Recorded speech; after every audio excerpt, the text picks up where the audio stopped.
Arts Beatniks. It's the KC Arts Beat Report. I'm Patrick Neas. Boy, do we have a special guest for you today. He's talking to us from Australia, and he's coming to town soon with the Australian Chamber Orchestra at the Midwest Trust Center. We're going to tell you all about it here in just a little bit, but first I'd like to ask you to please subscribe to the KC Arts Beat YouTube channel. Subscribe to our Substack and follow us on Facebook. And if you know somebody who loves great music, be sure to share this video with them, and please like this video as well. But right now it's time to say hello to Timo-Veikko Valve, who is the principal cellist with the Australian Chamber Orchestra. Hello, Timo-Veikko. Good morning. Yes, it's good evening over here. That's right. That's right. It's 10 a.m. here, so it's not that early anymore, but it's Oh, still morning. good. But for a musician, it's early. That's true. Very true. You and the Australian Chamber Orchestra are going to be coming to Kansas City to the Midwest Trust Center at Johnson County Community College on April 19th for a concert at 7 p.m. It sounds super exciting. And chamber orchestra music, is its own thing, wouldn't you say, from a regular symphony orchestra? Yes, yes. I guess if you generalize a little bit, the music that was written for the chamber orchestra or a string orchestra, which we essentially are, is it's not that large, but the repertoire that we do have is very hefty and interesting. But once we've kind of gone through some of that main repertoire, we often find ourselves in a position where we need to, or we want to expand that repertoire. So I guess in this program you hear some, new works written specifically for us, but then also works that originally weren't written for a string orchestra. So for instance, we adapt a string quartet and perform a string quartet as an orchestra. Yeah, we're going to get into the details on this program. A really nice program here in just a second. Now, the director of your orchestra is also the violinist, Richard Tognetti. What can you tell us about him? You've been with the orchestra for 20 years now. That's right, that's right. And I believe Richard's been with the orchestra for about 35. So, we've shared many concerts together. So I guess going back to what I just mentioned about string quartets, even though this is a string orchestra, we kind of are like a string quartet. We are a very tight knit group. A lot of us have stayed with the band for a very long time. So even though there's 17 of us, we kind of feel like we are kind of like a string quartet, traveling around and have been colleagues for a long time and it's been Yeah, fun. 35 years, that's almost the length of time the Australian Chamber Orchestra has been around, isn't it? Yes. I mean, the orchestra is a little bit older, but Richard has been at the helm for a long time. So you guys have been playing together, and that's why you sound like a fine-tuned machine. And and you have some great music lined up for this concert on April 19th that really kind of runs the gamut from, Baroque to Romantic to the classical era to a new work as well. Why don't we start off with the first work on the program, the Henry Purcell? Well, actually, it's yeah. So the first half of the program, I guess, is putting old and new side by side. And I don't want to give too much away of the concert experience, which will be special. But there's a certain kind of special nature of how we're going to be placed on stage for the first half, and we actually weaving in together the music of Henry Purcell and John Luther Adams in a way, and I'm sure it'll be an exciting experience for everyone.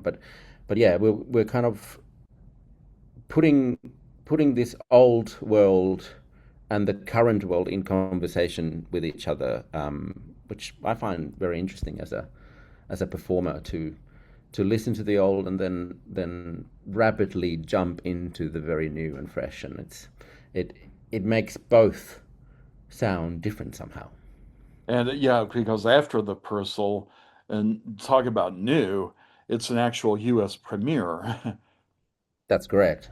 That's correct. Yeah, a very expansive and meditative work by the fantastic John Luther Adams, um, which I guess, yeah, again, not revealing too much of what's going to be experienced in the concert, but this particular piece kind of yeah, utilizes a slightly unusual staging for the orchestra. So it'll be also kind of a visual experience as well. I'm sorry, did you say John Luther Adams is an American composer? John Luther Adams is an American composer, yes. That's great. And then to conclude the first half of the program, the one of the Concerti Grossi of Handel, and those works are just so great for chamber Yeah. orchestra. I love listening to recordings of them. They must be a lot of fun for you guys to play. They are, and they're the backbone of, I guess, of our repertoire. And yeah, yeah. I mean, you're exactly right. They're just so much fun and have so much joy and life in them. And um, I particularly enjoy taking a piece like the Handel concert Concerto Grosso on tour, where we get to play it multiple times over multiple evenings, because a piece like that and the fun nature of it kind of really evolves over each performance. So it's kind of before we even start playing, we the players don't really know how it's gonna go that evening. So it's very intuitive, which is exciting for us. Those works have an entertaining quality to them. And weren't they written to kind of be like as part of an evening's entertainment at the opera?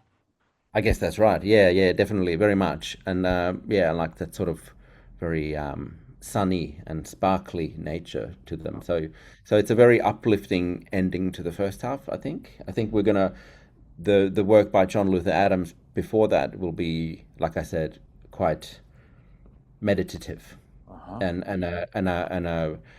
I guess a poignant point in the first half, and people can really um, kind of fall into their thoughts if they like for a minute, and then the Handel will nicely spring us all back to life after that. Yes. And then you begin the second half, speaking of meditative music, with a work that I find very calming. And I know I'm not alone. It's one of the most popular works for the chamber music repertoire. It's by Vaughan Williams. Tell us about that.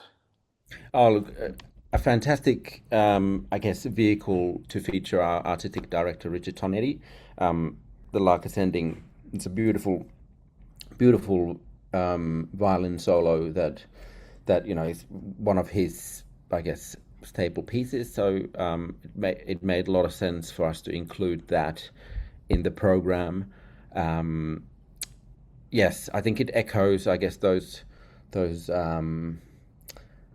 pastoral and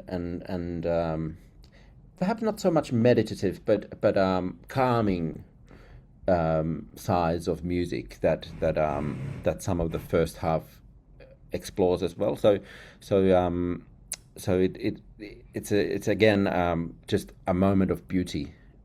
I hope and I believe Oh, I'm sure before it will be. before we lunge into the mighty and quite dramatic Schubert string quartet, Death and the Maiden. And that's arranged by your music director, Richard Tognetti. And he does a lot of those, doesn't he? I mean, he has a real knack for arranging these chamber works for chamber orchestra. That's right. That's like I said, it's over these many years that we've done this together.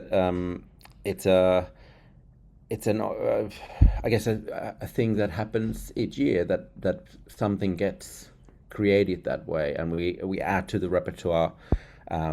He chooses a piece that he wants to arrange that either was originally written for larger forces, um, for, let's say, a symphony orchestra, and we pare it down just to string players. But most often the other way around. So taking repertoire from the string quartet repertoire and expanding upwards. And what can you say about the Death and the Maiden Quartet? It has kind of an ominous title to it. It does. I mean, it's like I said, drama and but also very much beauty and I guess yeah. Look, I mean, the drama of the first movement will be highly featured. It's kind of explosiveness together with, I guess, our way of performing, which can be quite energetic. Will take will hopefully have an effect on the audience. The subsequent movements will take us on a journey. The slow movement obviously is a very famous quote from a song that he himself wrote, titled "The Death and the Maiden," and then I guess the ferocity of the last movement will hopefully arouse some, um, let's say, a lot of applause at the end. Yes, that's the whole point, isn't it? Yes. Well, it sounds like a terrific program going from Purcell to John Luther Adams to Handel, Vaughan Williams, and Schubert. What's not to like, you know? This is I think I think this is a full package. This is a great program. So I'm glad we're taking this particular program on the road, and yeah, it will showcase our orchestra in a very nice way. I think so too. And it's great we'll get to hear you too, because I can imagine traveling from Australia to the US is not an easy feat, and especially nowadays. So, it'll be great to have you here in Kansas City. It'll be great to come there. We've been talking to Timo-Veikko Valve, who's the principal cellist with the Australian Chamber Orchestra. They're going to be in town on Sunday, April 19th, for a concert at 7 p.m. at Yardley Hall at County Community College, led by their director and violinist, Richard Tognetti. Uh, Timo-Veikko, it's been a delight speaking to you, and I wish you safe travels as you head to our part of the world. Thank you so much, and all the best. Thank you. And you've been listening to the KC Arts Beat Report. I'd like to once again remind you, or ask you rather, to please subscribe to our YouTube channel, follow us on Facebook, give this video a like, make a comment, say something in Finnish to Timo-Veikko if you'd like. I'm sure he would appreciate that. And we'll be talking to you next time here on the KC Arts Beat Report.